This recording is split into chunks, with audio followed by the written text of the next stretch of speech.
Assalamualaikum warahmatullahi wabarakatuh. Dalil Khairat Kuala Lumpur kembali dengan update harian lockdown Malaysia untuk hari ke-44 Perintah Kawalan Pergerakan PKP hari Kamis 30 April 2020 bertepatan dengan 7 Ramadan 1441. Tidak banyak detail yang bisa saya share untuk hari ini, sebenarnya lebih banyak statistik saja.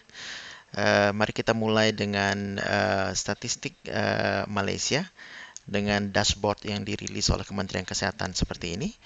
Um, Per hari ini 30 April 2020 jumlah kes keseluruhan adalah 6.002 orang, menembus threshold 6.000 orang hari ini. Ada 102 kematian, dua di antaranya adalah kematian baru, sehingga fatality rate 1,7%, jauh lebih baik daripada global yang berada pada 7,16%. Uh, ada 4.171 orang yang sudah sembuh sejauh ini, sehingga recovery rate 69,49%, juga jauh lebih bagus daripada global recovery rate yang berada pada 31,16%. Um, uh, 84 di antaranya adalah kesembuhan baru yang dilaporkan hari ini. Kemudian sisanya tentu adalah jumlah case aktif yang dirawat di berbagai fasilitas kesehatan. Ada 1.729, 36 di antaranya berada di dalam ICU, dan ada 14 yang memerlukan bantuan pernafasan. 1.729 setara dengan 28,81% dari total confirmed cases. Hari ini ada penambahan 57 kasus baru saja, dan 25 dari 57 itu adalah case import, artinya adalah orang yang baru tiba di Malaysia dari bepergian dari luar negeri atau orang Malaysia yang baru dievakuasi kembali ke tanah air. 25 orang jumlahnya, sehingga hanya 32 yang merupakan case baru berasal dari transmisi lokal di dalam negeri Malaysia. 25 orang ini, 12 diantaranya adalah berasal dari atau baru tiba dari UAE, United Emirates Arab, dan lalu beberapa negara lainnya, termasuk Indonesia, hanya satu orang dari Indonesia dari 25 ini. Kemudian dengan tambahan 25 case import per 30 April, maka saat ini total case import Malaysia adalah 251 orang, dan memang bagaimanapun yang terbanyak adalah dari Indonesia, ada 174 case import dari Indonesia. Seperti Anda ketahui, setidaknya adalah 163 dari 174 ini berasal dari santri Malaysia yang baru dipulangkan dari Temboro, Magetan, sebagaimana laporan saya kemarin. Ini kemudian next, ini adalah di mana para case import itu saat ini sedang dirawat atau dikarantina. Ada di 7 negara bagian, dan yang paling banyak adalah negara di negeri 9, karena 72 orang confirm positif dari Magetan hari Senin, semua ditempatkan di negeri 9. Dengan demikian, inilah sekarang distribusi per hari atau harian COVID-19 sejak diberlakukannya fase pertama PKP pada tanggal 18 Maret yang lalu. Hari ini kembali jumlah kesembuhan melampaui jumlah confirm positif baru, sehingga kembali normal dengan pola sejak fase ketiga PKP dijalankan. Sejalan dengan semakin menurunnya jumlah case aktif, maka semakin banyak daerah atau distrik di Malaysia yang berubah status dari merah menjadi kuning atau dari kuning menjadi hijau. Sebagaimana Anda bisa lihat di sini, merah berarti ada 41 atau lebih case aktif, kuning berarti 1 sampai 40, hijau berarti tidak ada case aktif confirm positif corona. Sehingga 30 April 2020, saat ini tinggal 8 saja daerah dengan status merah, red zones, dan ada 57 kuning, dan ada 92 daerah berstatus hijau. Dan memang kalau kita lihat kasus merah masih banyak terdapat di Kuala Lumpur, Selangor, karena memang di area inilah merupakan epicenter dari confirm case positif Malaysia. Oke, sekarang kita ke statistik global seperti biasa. Yang kita ambil dari website John Hopkins University. Sabar sedikit, sedang loading. Tadi saya sudah ambil tetapi sekarang hilang lagi. Internet agak slow sepertinya hari ini. Di seluruh dunia saat ini sudah 3,25 juta orang, 3,4 juta orang sudah terinfeksi virus corona. 233.000 lebih diantaranya meninggal, sehingga fatality rate 7,16, dan 1 juta lebih sudah recovery, sudah sembuh, sehingga recovery rate menjadi 31,16%. Ada 6,2 juta orang di Amerika Serikat yang telah dites sejauh ini. Itu setara dengan 18.997, hampir 19.000 orang per 1 juta penduduk. Dari 6,2 juta yang dites itu, 1 juta lebih terbukti positif dengan positivity rate 17,16%. Jadi masih cukup tinggi di Amerika Serikat. Kita lihat sedikit kumulatif confirm positif global, grafiknya tetap masih menanjak sepertinya. Ada sedikit perubahan di 3 hari di sini. Ini sepertinya adalah koreksi data, tapi secara umum trennya masih menanjak. Pertambahan per hari confirm positif global juga masih belum bisa dikatakan menurun, mungkin bisa dikatakan stabil, mendatar, tapi belum bisa dikatakan menurun karena masih cukup fluktuatif. Kemudian mari kita ke data nasional Indonesia. Ada yang menarik hari ini bahwa hari ini Indonesia juga mulai merilis infografik yang cukup detail, seperti dashboard yang biasa dirilis oleh Malaysia. Saya sudah download seperti ini. Cukup detail yang ditampilkan oleh gugus tugas nasional. Mudah-mudahan ini bisa berlanjut setiap hari karena cukup banyak yang bisa kita ambil informasi dari satu lembar infografis ini. Seperti di pojok kanan terlihat bahwa per 30 April lebih 10.000 orang di seluruh Indonesia sudah terkonfirmasi positif, 10.118. Ada kenaikan 347 per hari 30 April, per hari Kamis. Yang sembuh ada 1.522, kenaikan 131, dan meninggal 792, kenaikan hanya 8 saja. Ini data seluruh Indonesia, 34 provinsi, 310 kabupaten dan kota. Kemudian kembali ada data uji PCR yang sempat hilang 2-3 hari. Kita lihat bahwa sejauh ini sudah 72.000 orang di Indonesia dites. Itu setara dengan 270 orang per 1 juta penduduk. Dan tes ini dilakukan oleh 46 laboratorium pemeriksaan. Dengan 10.118 positif dari 72.351, itu berarti positif rate-nya adalah 13,98%, hampir 14%. Jadi masih cukup tinggi.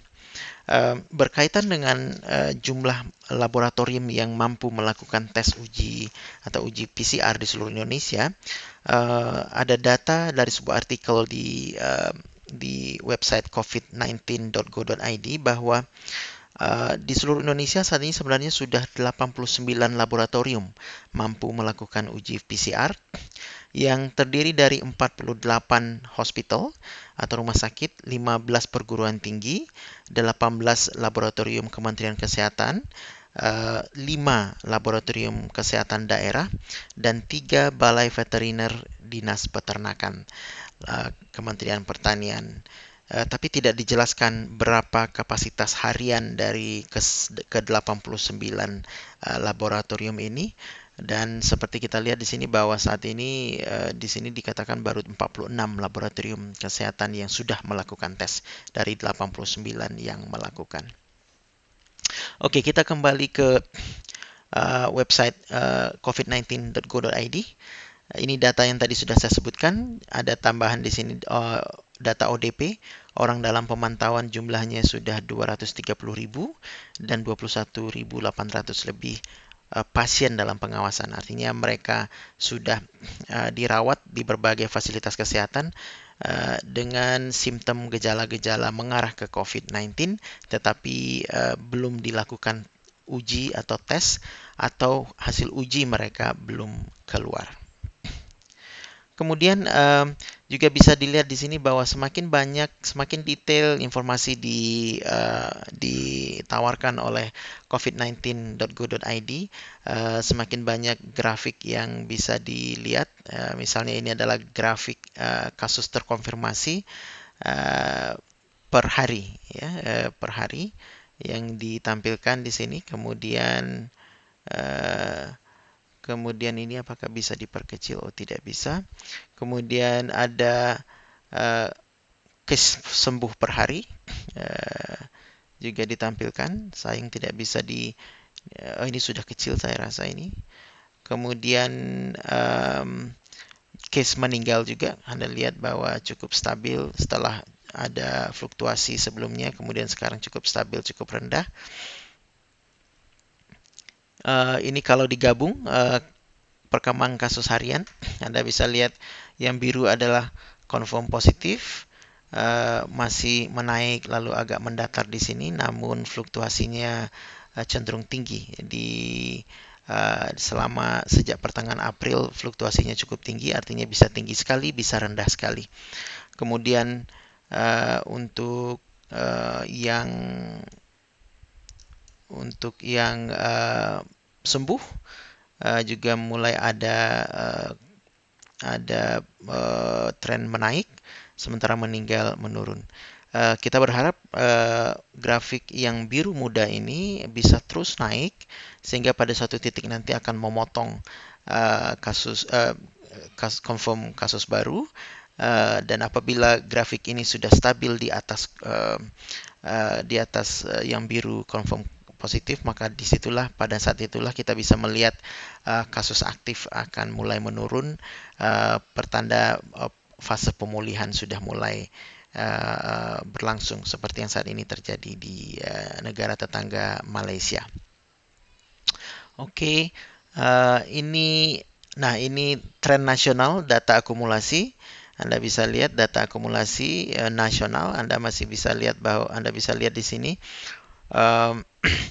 masih secara umum bagaimanapun grafiknya masih mendaki, menaik terus gitu ya. Karena Anda lihat bagian yang paling besar masih merupakan bagian case aktif dalam perawatan maupun dalam isolasi mandiri, tapi mereka masih terinfeksi, belum dinyatakan sembuh. Sementara tingkat kesembuhan belum terlalu tinggi saat ini, sekitar 10 atau 13% secara nasional, saya lupa tadi angkanya. Kemudian yang meninggal juga sekitar 8 atau 7% saat ini, hampir 8%. Jadi kita baru bisa bernafas agak lega apabila bagian case aktif ini semakin mengecil dan bagian yang hijau yang sembuh semakin membesar. Itulah di saat itu kita bisa menunjukkan bahwa yang kita lakukan PSBB, testing dan perawatan mulai menunjukkan hasil yang positif. Kita lanjut ke data Jakarta.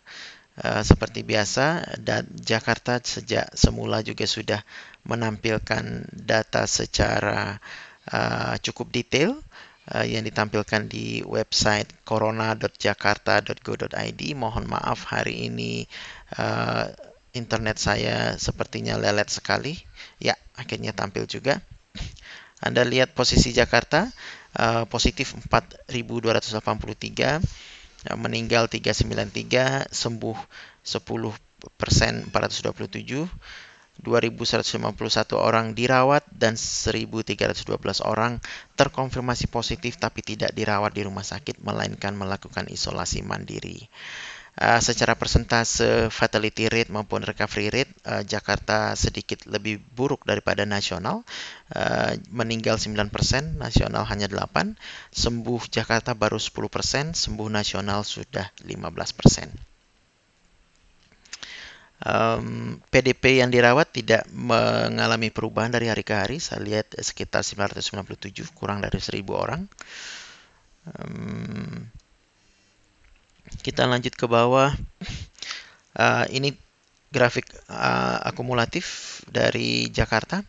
Anda juga lihat sama dengan nasional. Tadi kita lihat di covid19.go.id. Kasus positif masih cenderung meningkat, ya.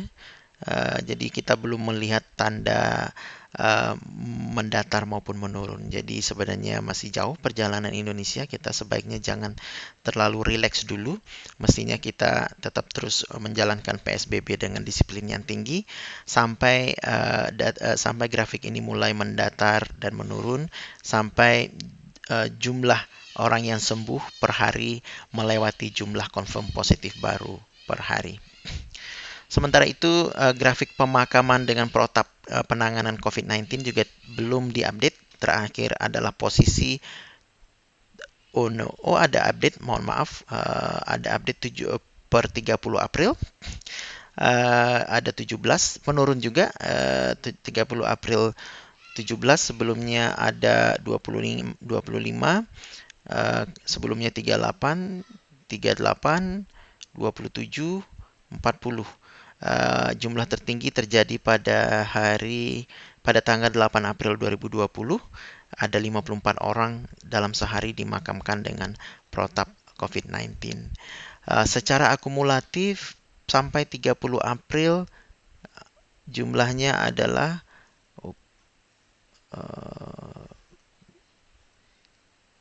1.575. Tidak bisa saya tambah. Oh, ini dia. Terlalu sekitar 1.575 tambah 17, ya berarti sekitar 1.593, ya, per 30 April. 1.592.